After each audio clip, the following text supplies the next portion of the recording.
And I echo those, Dean. You know, you talk a lot about the limitations of being online in this Zoom meeting, but it's the best I have. It's Yeah. the best I have. Yeah. And it really has allowed me this morning to let my emotions flow. Otherwise, they're just stuck in the pit of my belly. Yeah. So thank you. Oh, absolutely a pleasure. Thank you for just being that, being such a pure expression of what your words were saying. Thank you.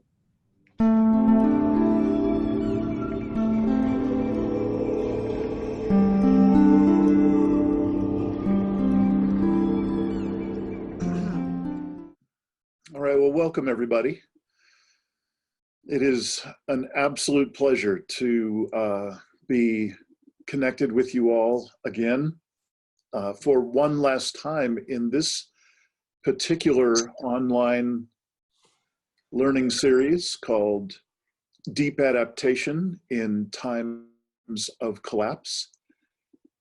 I'll be saying this a number of times during this session. Thank you. Thank you all for taking on this experiment with me. I find myself being something of just a part of a very small group, it seems, around the world that is trying to design experiential practices and methods for creating learning environments and safe process environments for the grappling with the world that we're facing. And that's what this has been, this whole series of, hey, there's people with Jillian. All right, hi everybody.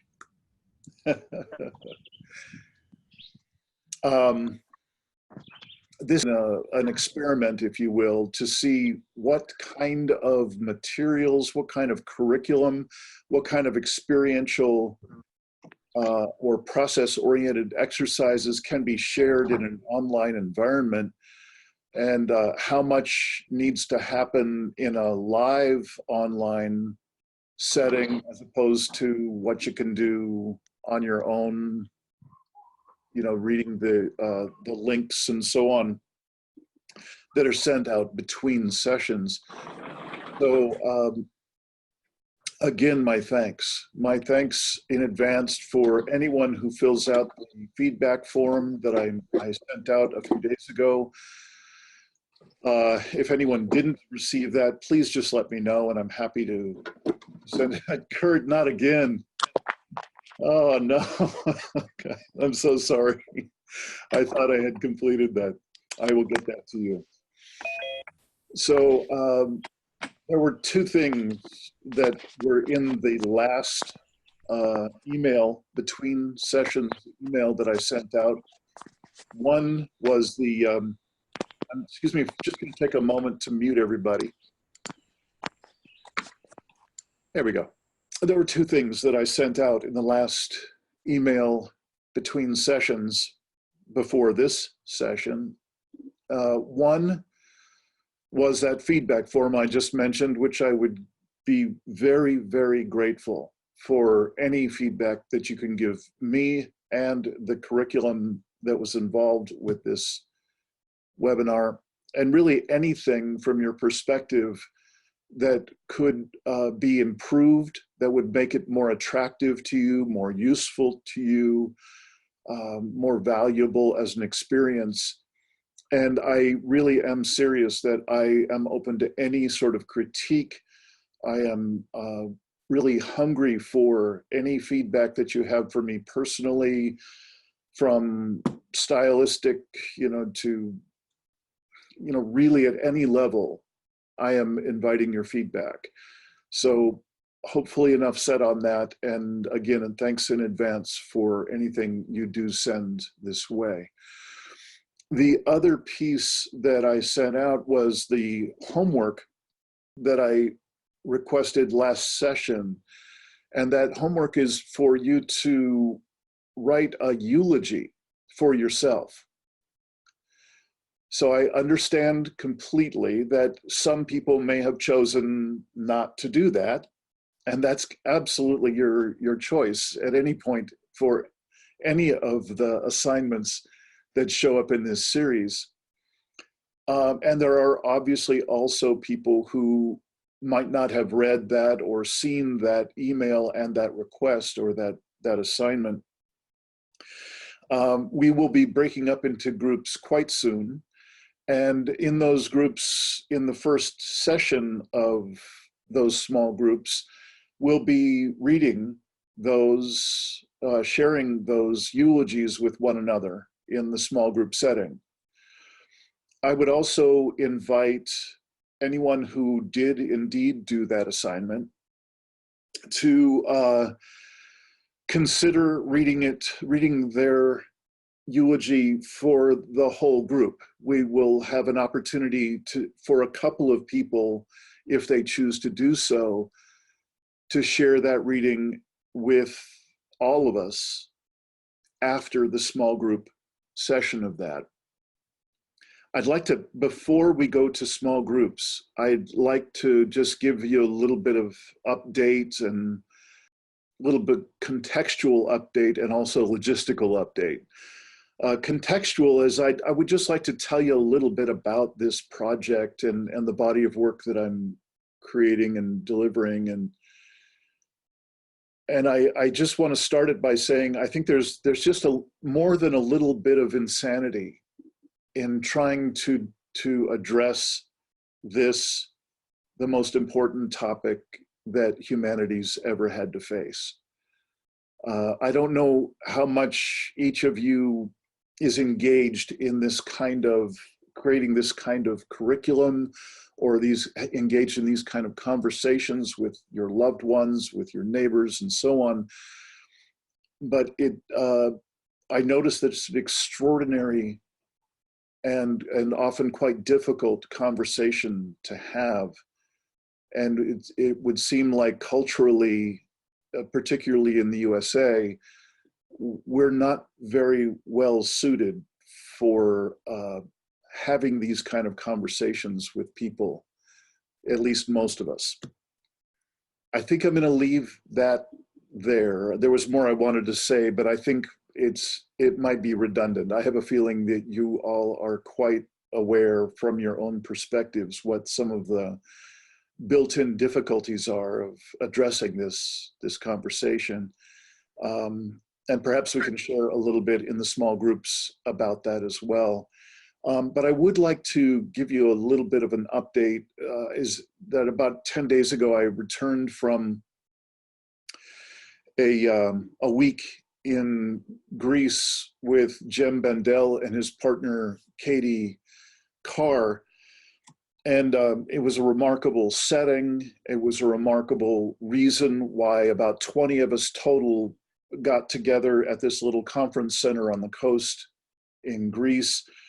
And it was to be participants with Jem and Katie in their first round of their introduction to what they call deep adaptation. And I know we've had that conversation a few times, but for anyone who's new to this series and to those words now, I would just say that deep adaptation for me is a way for me to express the skill set and the set of capacities that I have within myself that I would want to grow and develop in the name of facing the imminent or currently occurring collapse of Earth and human systems. So again, that's a blending of my interpretation of deep adaptation and a few of the words from what I understand to be Jem Bendel's definition of it.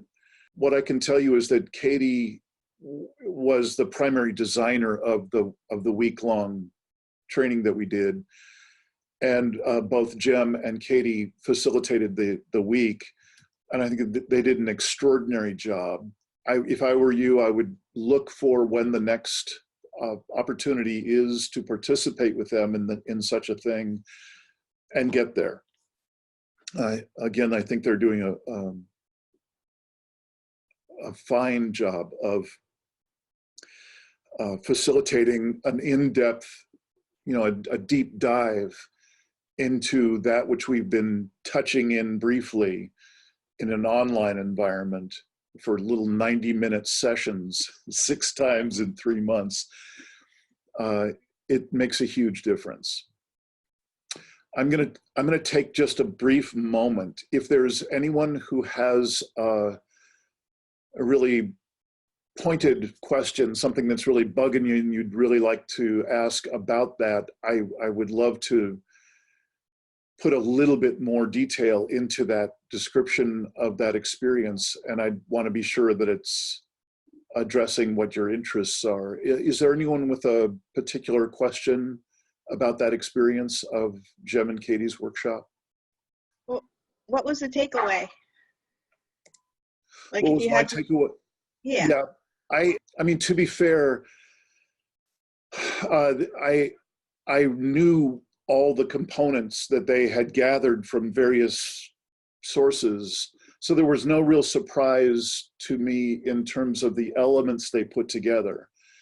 But I can say that there was a masterful blending of elements, like a fine chef at work in the kitchen, of putting those elements together in a very, very powerful way. And I've included in the chat today one of those pieces, and which I'm sure the majority of you have either heard of or used in your life, the Ho'oponopono Hawaiian forgiveness practice, which given enough time today, we will spend a little time with that. That was one part of my takeaway, is that there is no shortage of deep wisdom, of powerful tools, of experiential exercises that can bring us to a shared state of openness and much fuller presence than our daily lives usually give us. Another takeaway for me is that it is a privilege to do this work. And I mean it quite sincerely when I finish up our calls together, and I'm thanking you for the courage that it takes to be here and to be engaged in this, because there is such an atmosphere of at least willful ignorance, if not worse, in much of the world, and it can make it extraordinarily difficult to live one's truth in an atmosphere like that. Susan, can you say your question a different way? Like I answered obviously from kind of a curriculum design and that sort of answer. I'm betting that wasn't quite where you were asking your question from. No, you did answer it. Okay. You said you kind of already had all the elements that they offered and they blended it nicely, and that's helpful, but you didn't have anything brand new to reveal to us that, like, oh, it's just more tools to adapt. Yeah, I'm afraid that we all know all the truth that we need to know about the urgency of our times. I guess the thing I could relay, not so much a surprise on my part, but almost everybody else in the room was jaw dropped when Jem Bendel, in the first major session, stated that he has really shifted to an even more urgent definition of our state, our global state, from his experience, that it's not just that social collapse is imminent, which he's still saying layer upon layer of it is indeed imminent, but he's much clearer that we're in it now. And it is only our layers of privilege that keep us insulated from the boldness of that reality. But he made it quite clear, if anyone was confused at all about what he was saying in his original viral paper or anything since then, he wanted to make it really clear. Everything he's seeing is that we are in the process of collapse of social systems in particular now.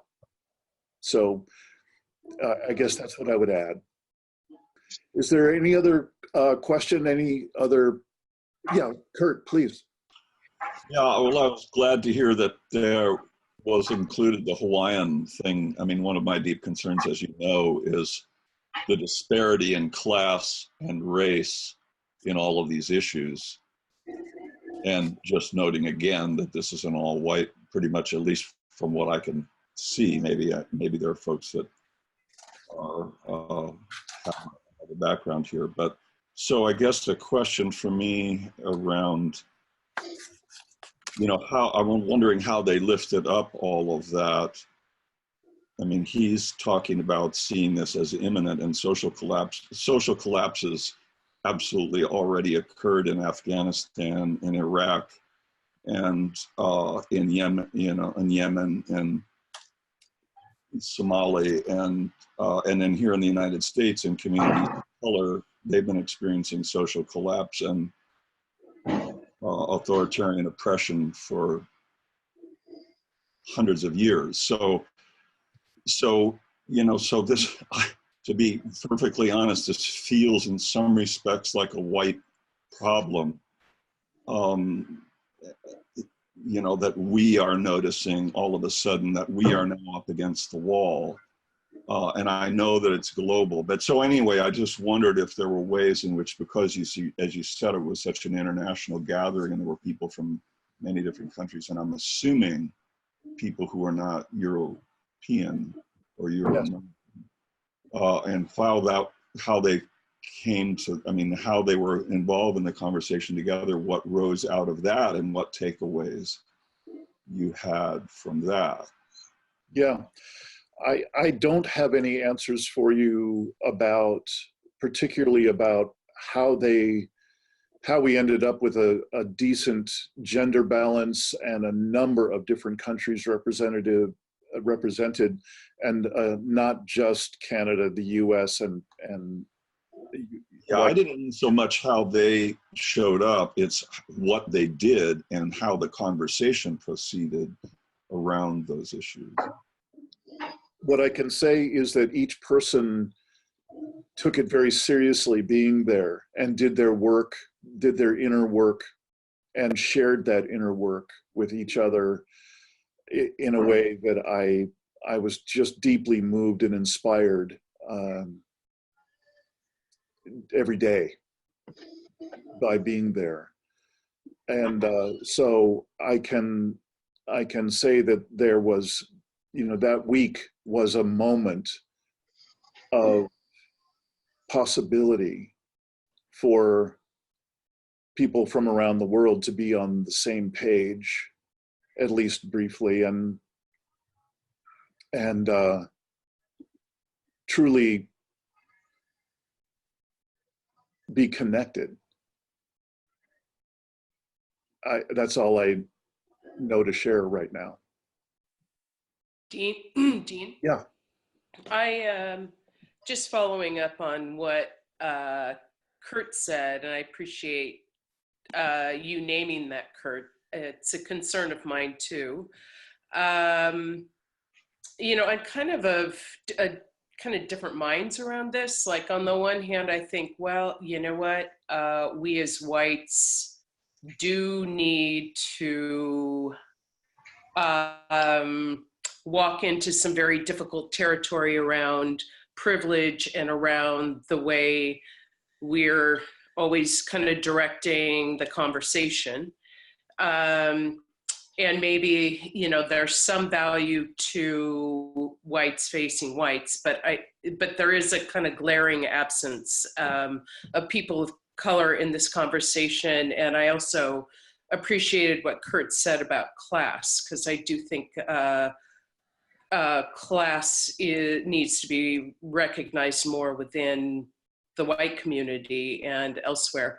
But I'm wondering if you have any sense of whether there is a conversation like this taking place in an organized way in communities of color.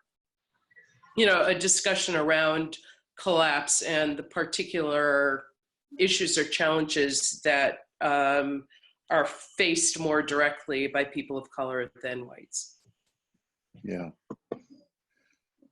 I'm aware of a few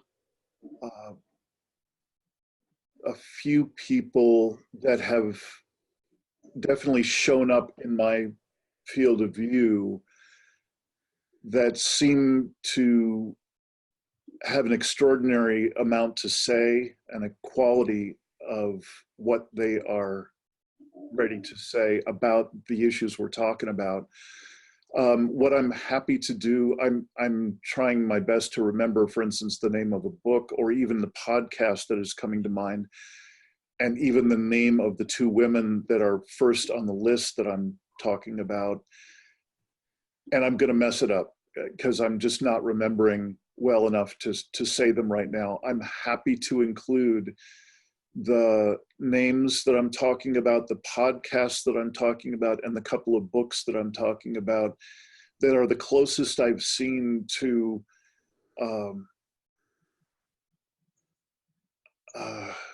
I don't want to say a movement because I'm not clear that it is, and I'm not sure how to define a movement anyway, but more than a handful of people who are extraordinarily aware of the issues that we're talking about here and beyond, and particularly including the interface of issues of privilege, inequity, inclusion, and so on. So I'm happy to include those in what will be the final email that I'll send out with the recording of this session. Mostly, I can tell you, I too am really concerned about, I'm concerned about the lack of diversity in the vast majority of classes, webinars, conversations, conferences that I'm connected with. Okay, I'd be interested in that, just in lending more nuance and complexity to my own thinking around this and informing this conversation we're having in ways we may be kind of blind to. Absolutely. I'm with you, and I'll send you everything I got. Great. Yeah, I'm typing in into the chat a couple of references too. There's a movement called Climate Justice Alliance, which is an alliance of about 40 plus people of color frontline communities across the United States that are, you know, what they're talking about is a just transition. Mm-hmm. That if we're in dystopia, then at least it needs to be just, or at most it needs to be just. So I'll put those in. Thank you. Michelle, you had your hand up, I believe. Yeah, I also put in the chat, I'm part of a Facebook group called Decolonizing Queer Culture, and they deal with climate issues and queer issues and obviously colonization. And I think it seems to be mostly folks out of the Northwest. And it's also for people who are a lot of counselors and artists in the group, but they're doing really great work. I mean, the people who post, and they're just like, they're really impressive, and I love the work they're doing. So you can check that out on Facebook. Thank you. William. Greetings to all. I would like to add, as a continuation of Kurt's last comment with respect to justice, in the last few documents I've seen, both in terms of Greece with respect to Jem's commentary, he actually addressed, and it certainly caught my attention, that given the inevitability that there now emerged a desirability for, as Kurt suggested, that just there are many groups that would benefit from the fact that the elites voted themselves off the island by their behavior, and now this opens up for for basically everyone else. A grand plan? No, I don't think so. I doubt it. But the fact is that if this is going to happen the way that we discussed that it's going to happen, then there is some real opportunity here for establishing a way forward that is far more inclusive, and in fact, entirely inclusive, if in fact we choose to do that. So and that was right out of Jem's words, and I thought, yeah, I'm there. I get that. I understand that. So I think we don't spend a lot of time discussing it, but I think it's an important aspect without sliding back into the hope versus no hope conversation. Yeah. That's it. Thank you. Thank you. Is there? Yeah. Hi. I just would like to share that I've just been rereading Charles Eisenstein's book, The More Beautiful World We Know Is Possible, and he's specifically talking about how this transition from a story of disconnection and separation, how we might be moving into the story of what he calls interbeing, and specifically states that he believes that much healing will come from the margins, and that how could it be other if the center of what we've known is falling apart. And so specifically, he says it will come from people and places that were excluded from full participation in by the old story of separation, and that they thus preserve some piece of the knowledge of how to live as interbeings. And that also personally, that it will come from liberating marginalized parts of our own selves, where our gifts and capacities haven't been able to thrive in the kind of time and place and culture that we have found ourselves. At any rate, I feel it's a little relevant to what we're speaking here, and that I believe all those things are happening in the margins and on the margins. Yeah. Yeah. Thank you. Richard. Yeah.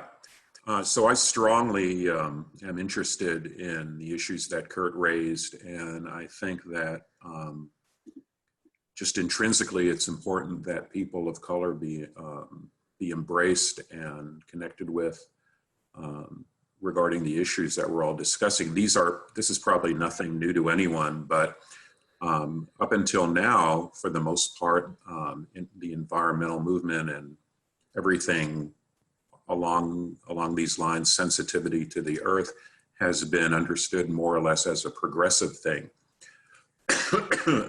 With progressive perspective, progressive folks, but that's not necessarily always going to be the case. And as things progress, it's likely that the situation will be compounded by the specter of ecofascism, which is a real power issue, and we will all have to be contending with that. And I think that a side benefit of embracing people of color is strengthening the planetary immune system against the issue of ecofascism or similar things. So I just wanted to weigh in on that. Yeah, thank you. So I'd like to just pause for a moment. If there are a couple of more comments, if you would just hold for a moment. I'd like to shift gears in the name offering just a little taste of the workshop that I'm talking about from Greece, that Katie Carr chose the circling methodology, the way of facilitating small groups called circling, as the core methodology for the all the circle sessions of the week. At the most basic level, that meant us orienting ourselves and our sharing from a deeply personal and a body felt sense of like what the baseline of our communication would be in any given share. What I mean by that is that we would literally be invited to touch in with a brief sharing of our experience, our sensations in our body in the moment, and then to touch in to a brief sharing of whatever emotional or feelings waves that might be going through our body or our system at that time, and then share. I would like to invite us for each of the shares that happen from here till the end of today's session. I would like to ask that we each just take a brief moment. It doesn't have to be a long thing, but it's an orientation difference. It's a different deployment of our attention. And my sense is that it allows for a far more full spectrum connection to be felt between us than the way I've just invited us in the first half hour here to just talk like we usually talk. No judgment here about any of us, but I would like to ask us to just intentionally shift to this brief sensation and feeling based opening to each of our shares for the rest of the time, and just to notice whatever difference might be present. So I'd like to just model that briefly and then invite y'all to go to that as well. So I'm noticing a warmth in my hands. In fact, I'm sweating a little bit, and I'm noticing I'm breathing in a very shallow way. That there's some tension across my diaphragm and limiting my breathing. Noticing a little bit of tension in my neck, a little discomfort with that. In terms of my feelings, I have some feeling of joy, of warmth and joy, and I also have some fear, a small wave of fear seems to be around my spine. And also, I can feel a sense of tears welling up also behind my eyes. And so I'm sharing that just as a modeling and also as an invitation to you to do the same. And I feel some relief actually in just having shared and done that. So are there any other comments in the thread that we were just on, or anything else that a person might have an interest in this relay of what is, I guess, the most current iteration of deep adaptation from the source that at best I can relay, or comments, as they've been so very valuable, to share what your concerns are, what you would like to be sure to bring to this conversation wherever it's occurring. So is there any more of that? Susan, I think you're raising your hand. Yeah, there you go. Oh, first of all, I'm sad that Jillian left because her kids couldn't play outside because it was 110 degrees. So she had to go find something for them to do. And, you know, since when do parents have to worry that kids can't play outside because it's 110 degrees? Yeah. So this is it. You know, we're in it. I also just kept thinking while we were talking about people of color not being involved in this movement, that the Native Americans and indigenous people have already had their societal and ecological collapse. Most of them died, and the ones that fight in Central America get killed. And it's discouraging, but it's not that only the privileged people are involved. I mean, they have groups and they have elders, and they have been trying to cope with it as we're trying to find a way to cope with it, using the same sorts of wisdom that we are about connection to earth and each other. It seems like the powers of fascism and greed are greater than the powers of the people that want to make a better world. Just felt like saying that. Not very positive, but. So, Susan, thank you for that. And I'm curious, is there anything that you could share at the level of the actual emotions or feelings that you have behind your words? Is there anything you're present there? I feel very, like I want to cry. Like you said, tears behind my eyes, and frustrated, and I want to like sigh out loud or yell or say, I just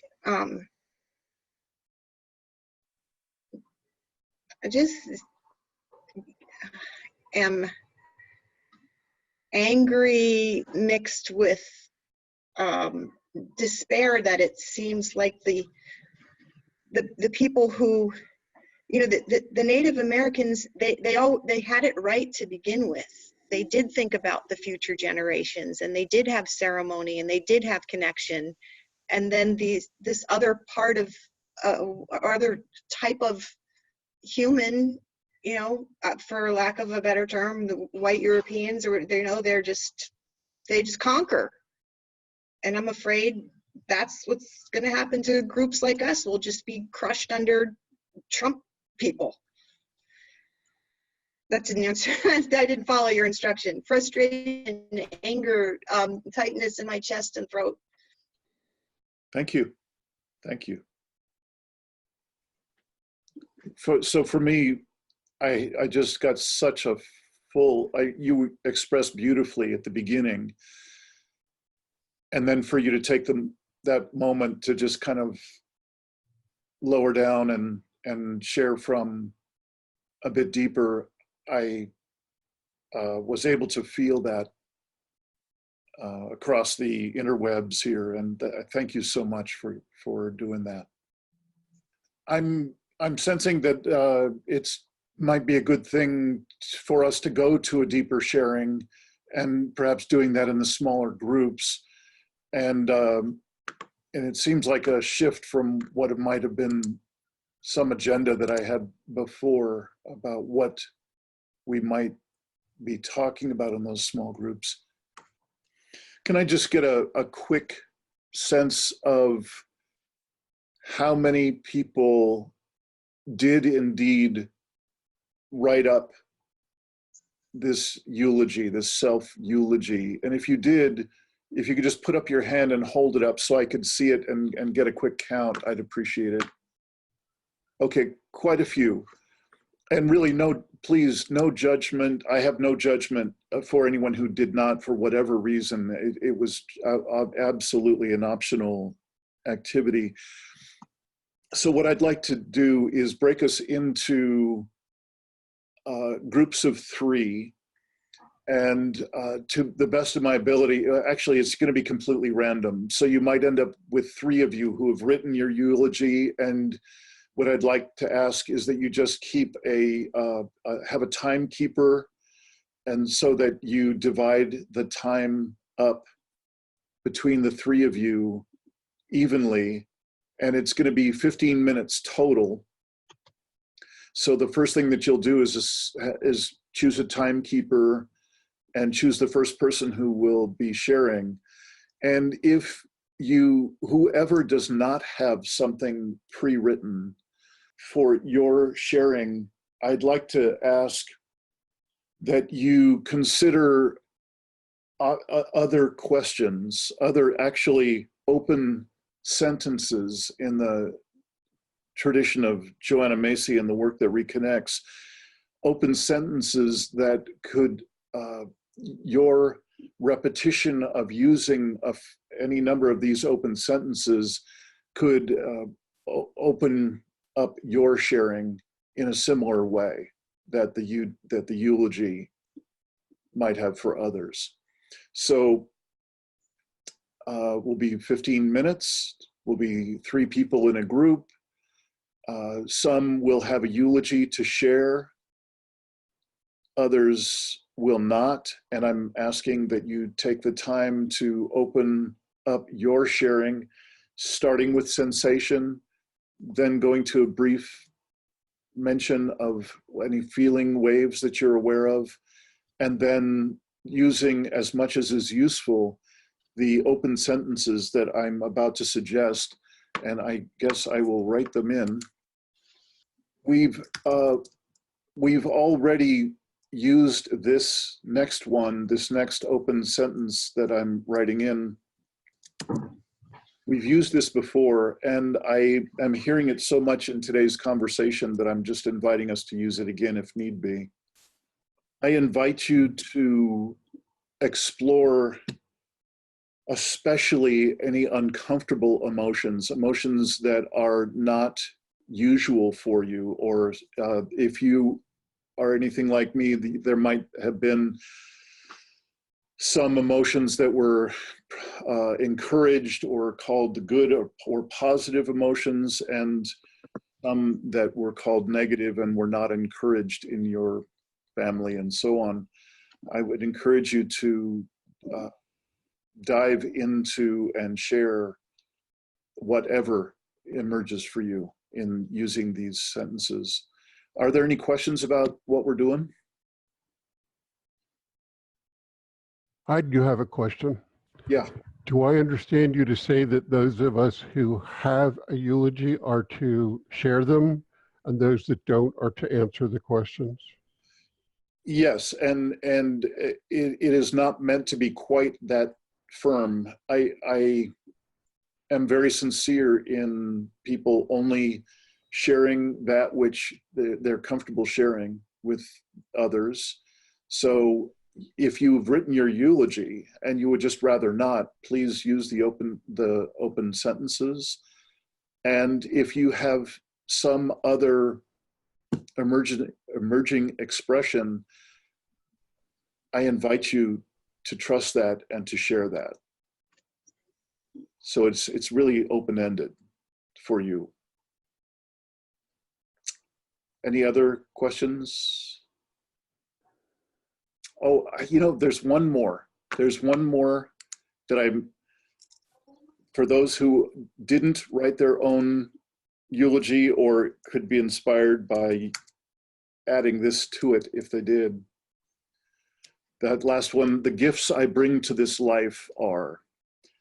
I've been astounded by the number of people who find it really painful to speak about their own gifts in the world, that they find it.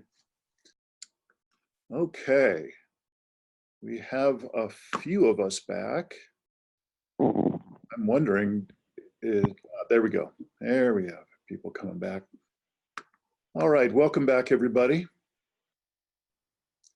I don't know how it was in your small groups, but the one that I was in, I found myself wishing I could have another hour to go where we were going in conversation. So I am frustrated by the limitations of the form of this webinar at the moment.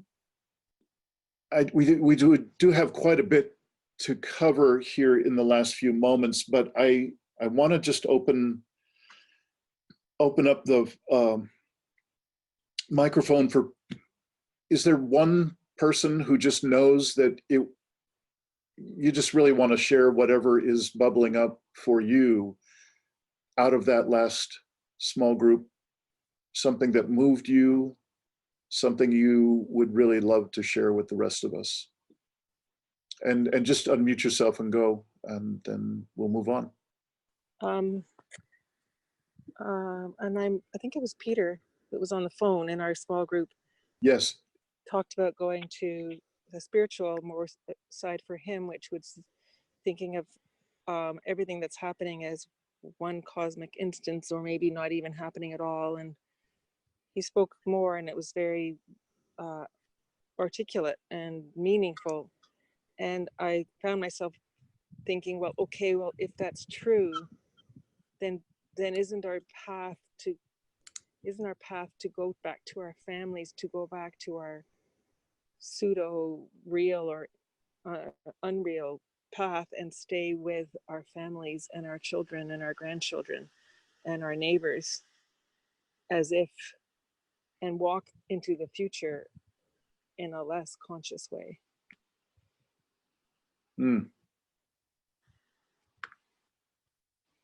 Okay. Jackie, thank you. So I'd like to move us to the next small group session. And this one, I invite us to, if indeed we're on the same page about the condition of our world being some combination of challenge, problems, predicaments, and dilemmas, I would like to ask for you to look for yourself at one of the dilemmas or predicaments that you are faced with in your life personally. Now, so not the global scale, but the very local scale in your life. What is a predicament or a dilemma that you are facing? And share that with the other two people in your small group. Then, take a minute or two at the most to briefly describe that dilemma. And then what I'd like to ask of the other two people in your group is to have one of them just give a brief reflection of what you've just shared. And then, if you're open for it, the person who's speaking, invite for these two people to share clarifying questions or possibly even suggestions to address your dilemma or predicament. So again, groups of three, this time articulating a personal version of a dilemma or a predicament that you're experiencing in your life. And I'll briefly model that. I'm a little nervous right now. I can feel the sweatiness in my hands, dryness in my mouth, a little bit of fear in my system in terms of emotions.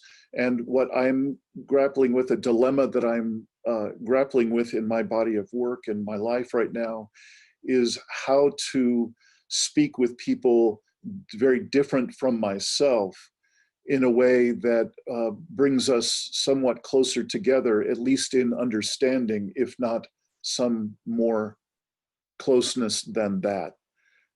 That's a dilemma for me at the level I'm talking about, the kinds of people very quite different from myself. It's become something of a dilemma to figure out, to approach, to look at how on earth can I be closer. So that would have been my share if I was in the three. Then the other two of you would reflect back and possibly ask some clarifying questions or some suggestions. Is that clear? And if not, would somebody unmute yourself and ask your question? Otherwise, we'll break up.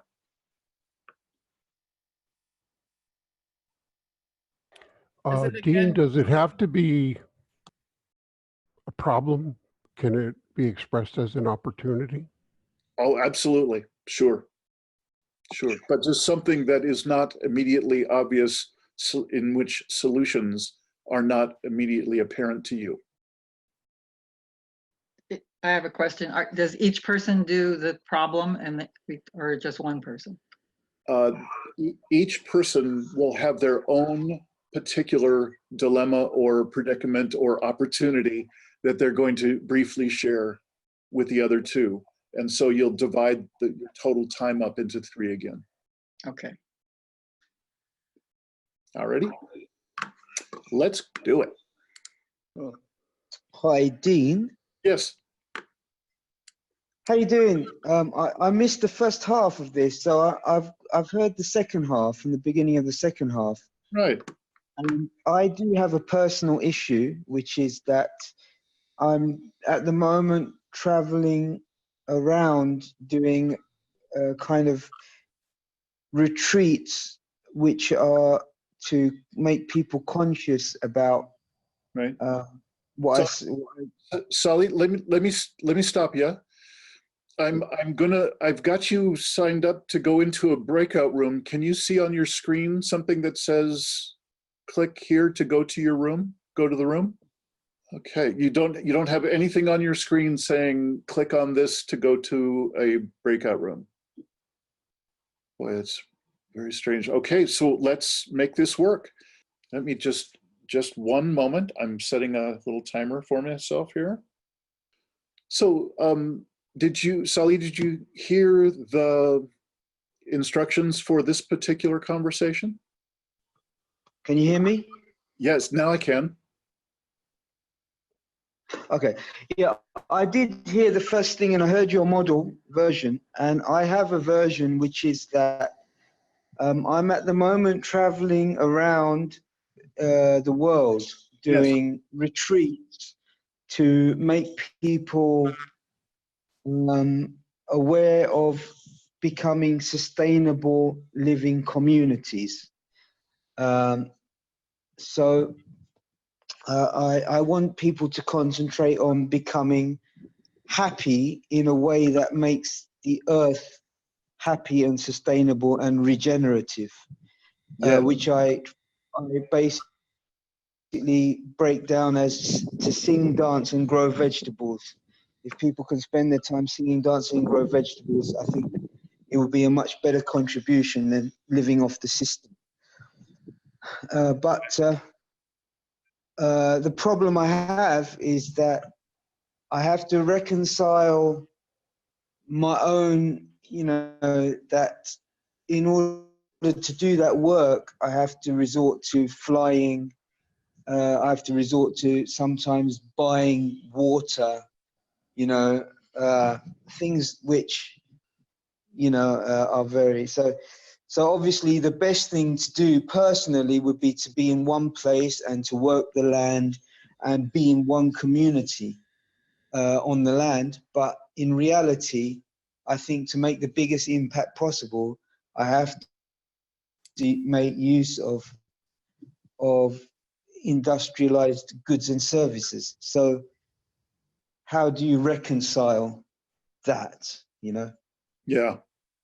So if I may reflect a bit, what I'm hearing you say is that you're very much involved with this work of wanting to spread a methodology and suggestions about how people can live more sustainably and less engaged with the business as usual world and all of its drawbacks. But you find yourself really struggling to do that in a pure way without being substantially involved in that same business as usual world. Is that close to what you were saying? Yeah, 100%, yes. Okay. So thank you for that. That's a very... I mean, to give you an idea, I'm an artist, I'm a musician as well. So I'm doing these concerts where I'm trying to make people conscious, but in the festivals, I'm trying to, but obviously it involves, flying sometimes. And sometimes, the train, for example, is just like 5 or 6 times the price and 10 times the amount of time. and you might even get shot on the way if you're trying to go from England to India. So Yeah. That's the kind of issue, you know. Yeah, really clear. I so can relate with trying to find my core, my own sense of integrity, and to be able to live there as much as I can while struggling with these issues of, you know, the world I've been saturated in for my whole life has been this fossil fuel driven parade of privilege, and it's extraordinarily difficult to disengage from it. Yes. Yeah. Sully, I mean, of course, I would love to do it. I'm happy to live in a cave, but then I realized that my time on the earth has to be for this project of trying to change the direction. So it involves getting your hands dirty.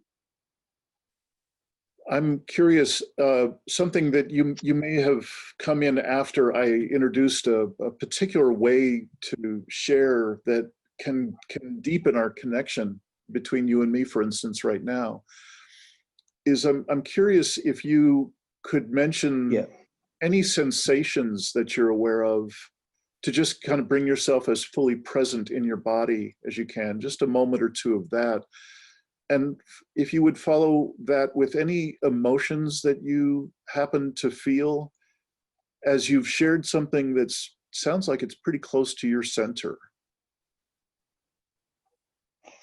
Yeah, absolutely. I mean, I'm happy. I've been happy. I've been ready to die for the last 10, 15 years because I do my meditation. You know, I feel in touch with the source of creation, so that's fine. But then I think that so I'm happy every day. I'm happy every moment. But I'm anxious because I feel that if you are here and you are in touch with the logic or the harmony that comes from the source of creation, then you realize that you're here to do the work of making the harmony manifest in an outward way, even if it seems a Herculean or a Sisyphean task, you know. Mm-hmm.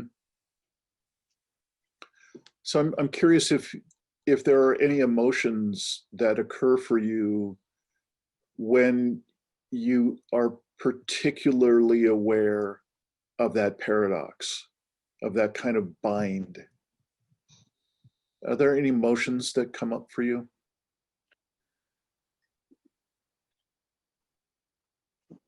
Yeah, well, there is obviously there's a kind of a blissful sadness, I would say, when I look at nature around me and I see it's going to be destroyed. You know, the kids are going to be destroyed. Everything is going to be destroyed. That it's a pathos, a sadness. But it's overridden for me. The only way I can keep my sanity is to override that with surrender to the creator, I would say, you know, or surrender to the universe, however you want to put it, you know. Yeah, beautifully put. Beautifully put. I have I think it's a similar kind of tendency. I use the word override a lot, so I can appreciate you using that. It makes total sense to me. And my version of the rest of it would be the word grace. That in that full let go of any agendas or judgments or the way it's supposed to be in my world, to the degree I can let that go is the degree to which grace seems to kind of fill in those spaces in a most beautiful way. Absolutely, yeah. Absolutely. 100%. So when you're in, It's almost as though the whole of, go ahead. yeah, carry on. Well, I just Well, I was just going to say, it's the whole of creation is singing the song Amazing Grace at once. yeah, beautiful.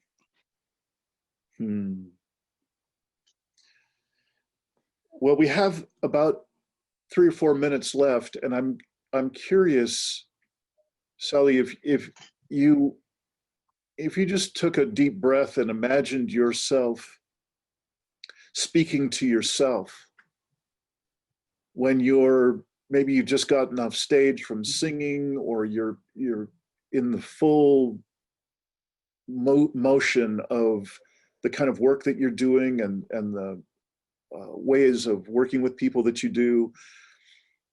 And if you actually came up and asked yourself, how can I find more integrity? How can I find a place to sit in grace in this, rather than this feeling of conflict, of how much I have to engage with the world that's actually killing us? If you asked yourself that question, how might you respond? I think it would be a response of humility. You know, I think I realized that I don't know anything. You know, I don't know neither which way is up or down, really, because it's all very subjective. And so, as I say, it's that surrender. I think I'd say to myself, you know, let me not even think. Let all the thoughts come from the Creator and flow through me as to the right course of action. You know. Yeah. Yeah. Because a kind of, if I have a kind of rhetorical question going on in my own mind, I think that would just be using up energy, you know, energy that should be going towards being surrendered. And I think I can feel what the right thing is to do. I can feel it, you know. Yeah. But obviously, these kind of things, kind of retrospectively, like asking other people for ideas, you know, how maybe people are more informed or who have been doing this longer than me, senior people, you know, maybe they can guide me as to, you know, the best way that I can intellectually go through it, you know. Sure. But in the heat of the moment, I believe in surrendering, you know. Yeah. Well, Sully, our time is about up, and I so appreciate this time spent with you, and I love the work you're doing, and I love the questions that you're asking of life, and I'm very inspired by them.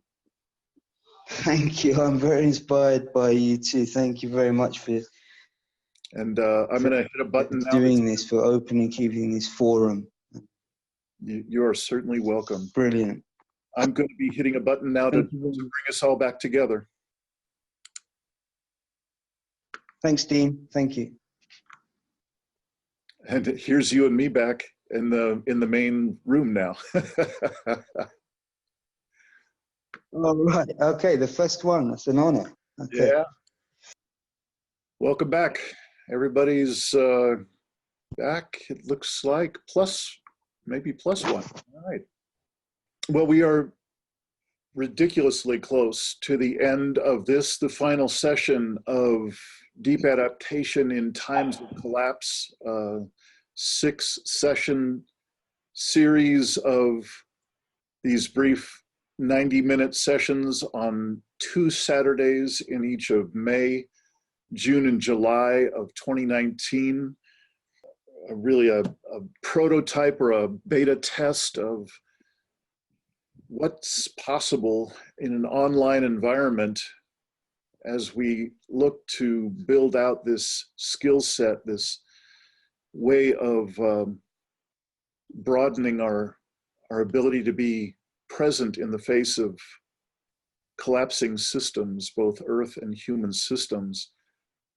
Once again, I'm inclined to just thank you all for your participation in this experiment. With your permission, I will be adding you to the update or newsletter, if you will, for what wants to come out of this. I'm intending to create a introductory online series that will not involve the live sessions, that'll just be a way for a person who's brand new to these topics to be introduced and grounded in what is otherwise an extraordinarily complex and daunting topic. There will also be follow-up series that will more than likely involve the live sessions for people who want to do more in-depth study in any of the many different aspects of this conversation. I apologize for the inherent limitations in my own delivery and also in this format. I particularly today have felt that I'm missing the depth that would be available if we could be face-to-face, or at least together longer in these sessions. So I miss that, and I'll do what I can to design differently to accommodate more of that, and ideally to accommodate the inclusion of live sessions as well.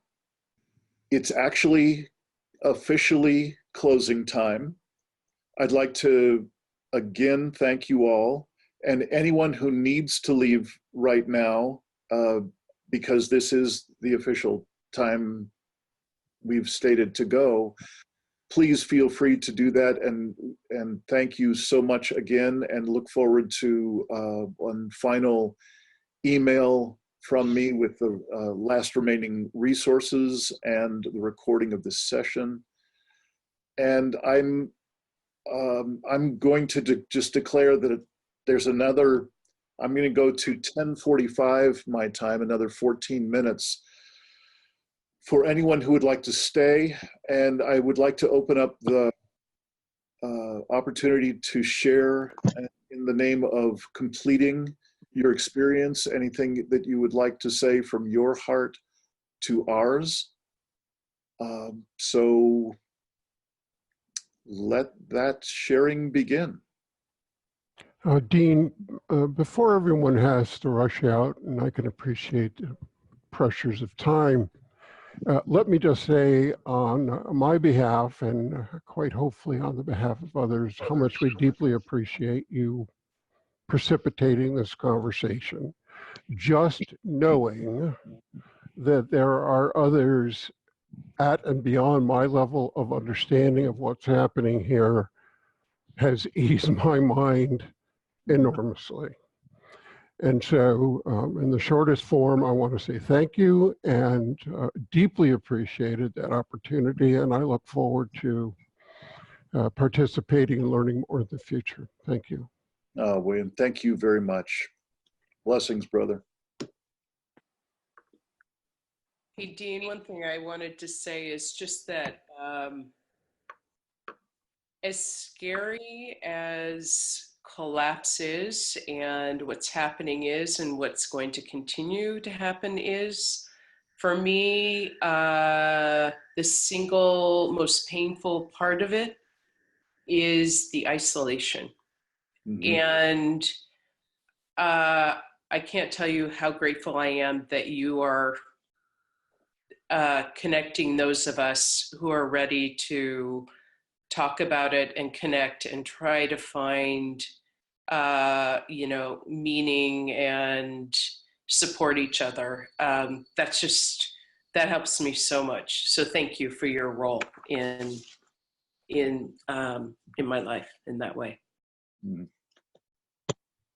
Thank you. Thank you, Elizabeth. That means a tremendous amount coming from you. Thank you. Hi. I would like to echo Elizabeth and William. Dean, thank you so much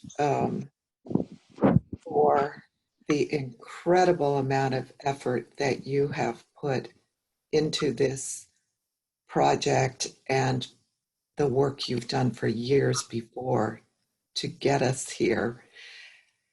My huge desire in breaking out of this isolation is to keep connected with people. And so I'm wondering, is the Facebook page the best way to try and do that, to find each other? Yes, for this particular group of folks, the Deep Academy, I believe it's called, Facebook page is the one to connect with. I will also send out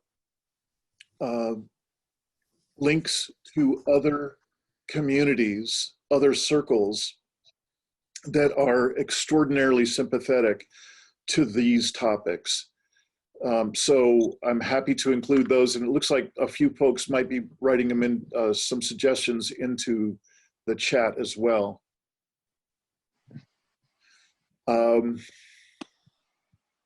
More? Anyone? Yes, I just wanted to echo the appreciation of being a small part of this. It's been very important to me. As a beginner, I feel like I'm a beginner, a lifeline in a sort of way in my ability, in the small way I was able to participate. But I think today I was with Michael and Stephen, and I think something sunk in because of being with them, because of being here, that has actually convinced me or changed something in me, that I'm now ready to know that I need to be with others in this.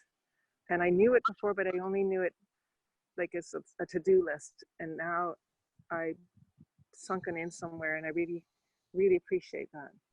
Part of it was, I'm pretty sure it was you that put out a Joe Brewer interview on Emerge. Yes. And could you put that out again? Because one of those men were interested in that, and I forget whom and where I got it. Yes, I will include it again.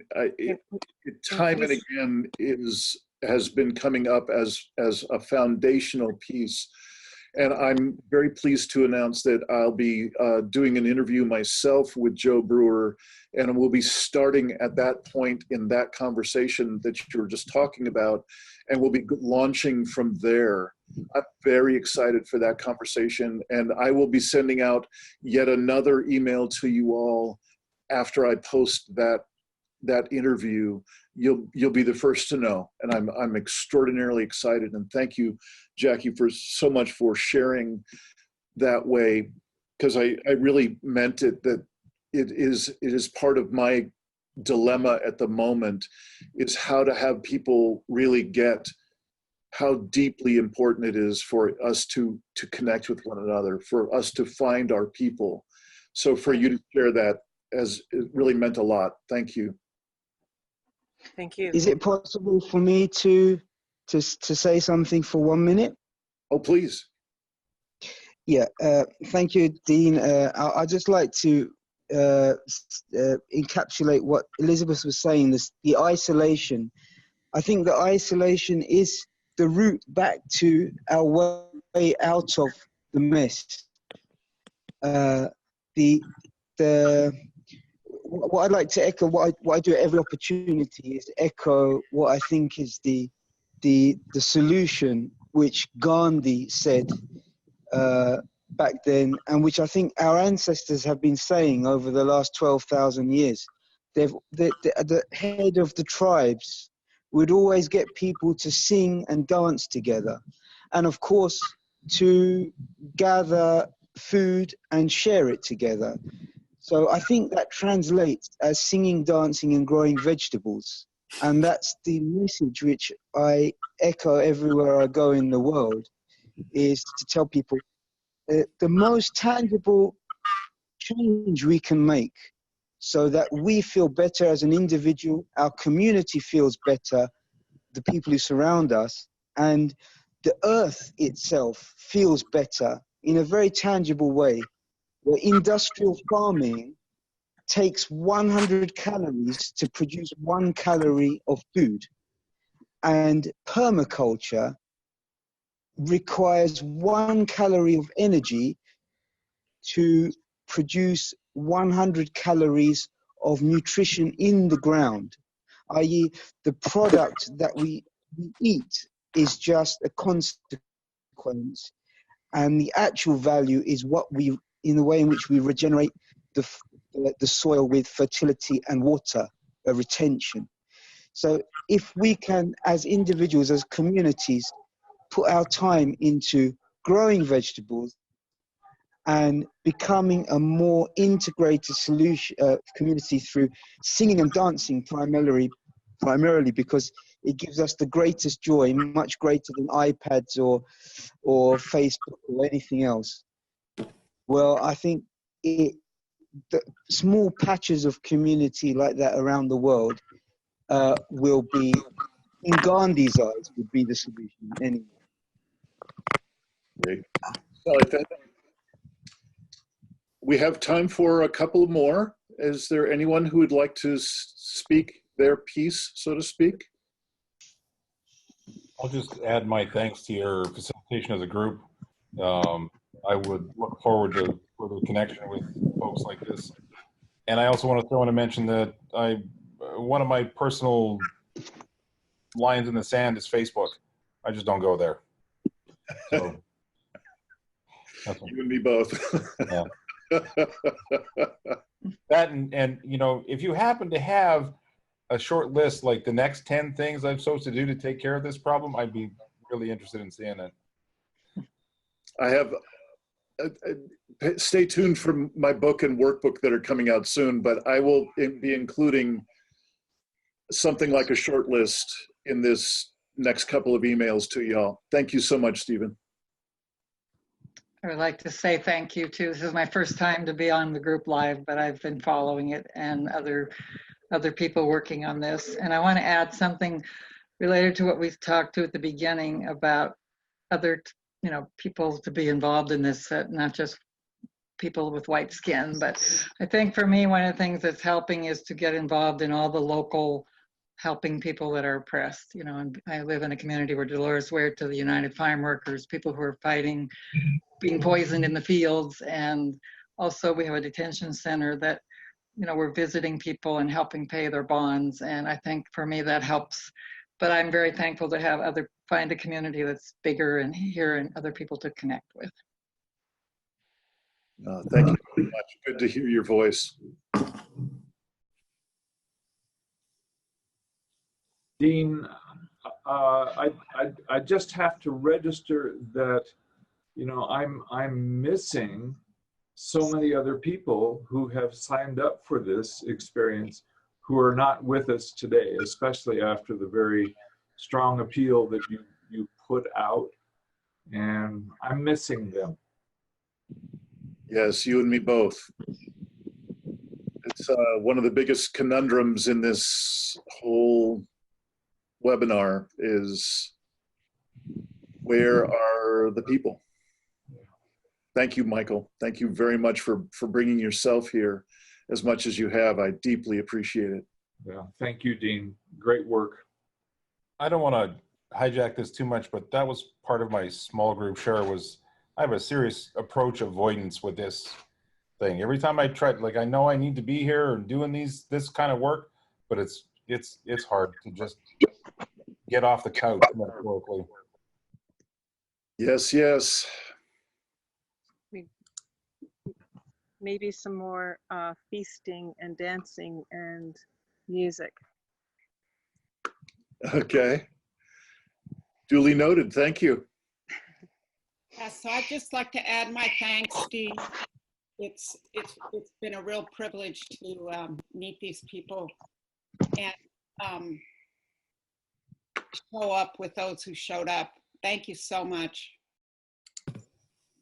Pleasure to have you here, Elaine, as always. Thank you. And Dean, this is Peter, wanting to again thank you and honor you for continuing to push so hard and dare to be a voice out there asking the questions, and looking forward to your workbook and as you continue to flush out how in the world do we dance in these two worlds at the same time. And big hug and honoring to you, my brother. Thank you so much, brother. I really appreciate your words. Thank you. And I echo those, Dean. You know, you talk a lot about the limitations of being online in this Zoom meeting, but it's the best I have. Yeah. I have. Yeah. And it really has allowed me this morning to let my emotions flow. Otherwise, they're just stuck in the pit of my belly. Yeah. So thank you. Oh, absolutely a pleasure. Thank you for just being that, being such a pure expression of what your words were saying. Thank you. I just have one more thing to add. I want to shout out to Lee. I enjoyed my conversation with Lee, and she gave me my biggest takeaway from this. You know, we were talking about things just aren't normal anymore, and she mentioned a student of hers who once wrote a paper titled "Normal is just a cycle on the washing machine." So that's my takeaway. All right.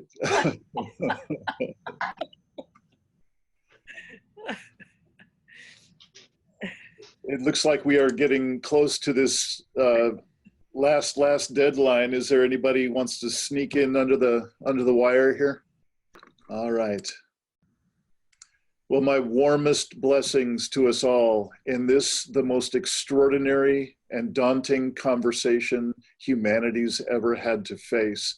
I'll be shipping out this next and final round of resources for this series. I'll be sure to keep you all posted on what's coming next, and especially the offerings that you could point new people in your life to these introductory materials. That'll be the first wave that comes out.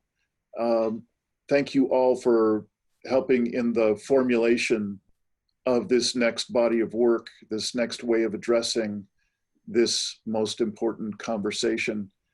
I just wish you all love and peace and grace. Thank you. Bye, everybody. Bye. Adios. Good night, sweetheart. Well, it's time to go. Do, do, do, do.